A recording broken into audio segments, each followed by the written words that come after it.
Welcome to the Triphonic Lounge and another edition of Sonic Storytime. Indoor edition, I suppose you could call it. But this way we can hear the story without excessive road noise or interference. Hopefully no interference. But yeah, decided to take a little different tack today. So today's story involves too many Tonys.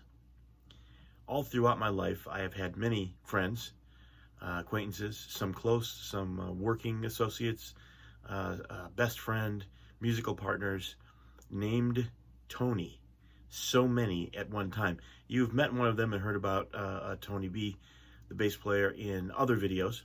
And one of them I'm going to mention by name because I'm hoping somehow this video will get to him and he'll be able to respond to me, because I haven't heard from this guy in years and years. But another bass player, another guy named Tony Alford, a very funny, not always intentionally, often unintentionally, but a quirky and funny guy. If Zoe Deschanel were a funky, jazzy, swinging African-American bass player, electric bass player, then that would be Tony Alford. An interesting cat, to say the least. But a few stories about Tony. We played in the army band together. We played in some projects together. We played in a church band together. We hung out a lot. We went to see a lot of shows together back in the day, see other musicians play while we were still learning and getting our thing together. And it's going to be very hard to actually express the humorous gestalt that is my friend Tony Alford, whom I haven't seen in many years. Not the coach, not the famous sports coach, but a bass player down in Florida. If anybody knows how to get in touch with him or sees this video, tell him to holler back, because I'd love to talk to him. But yeah, a funny guy, a very funny guy. One time I was meeting with my other friend Tony, the Tony B that you know from other Sonic Storytime videos, at a time when he didn't live in town. So he was in town to visit from another city. And we came back to my apartment to get ready to go out. And I had a series of messages on the old cassette answering machine. And I used to get people calling all the time, leaving messages.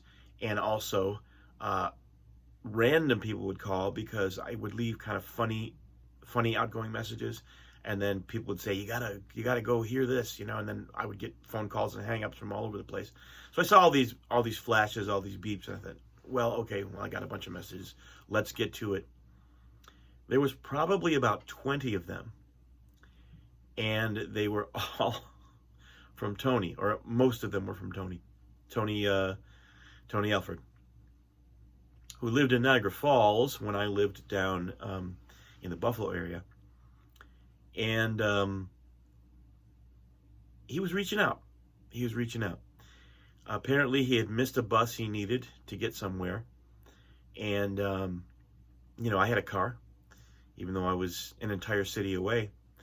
And he called, unbeknownst to me, because I wasn't there. And he left a message. Hey, Greg. More like this. Greg, I'm on the corner of 3rd and Pine in Niagara Falls. I need a ride. And, sort of pleasant, but could you help me out? And had I been home, I would have probably found a way to do that, I'm sure.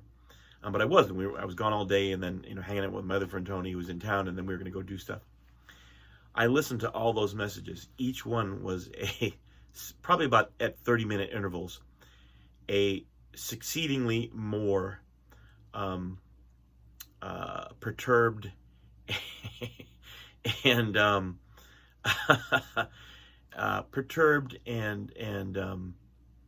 quizzical Tony A, wondering where I was.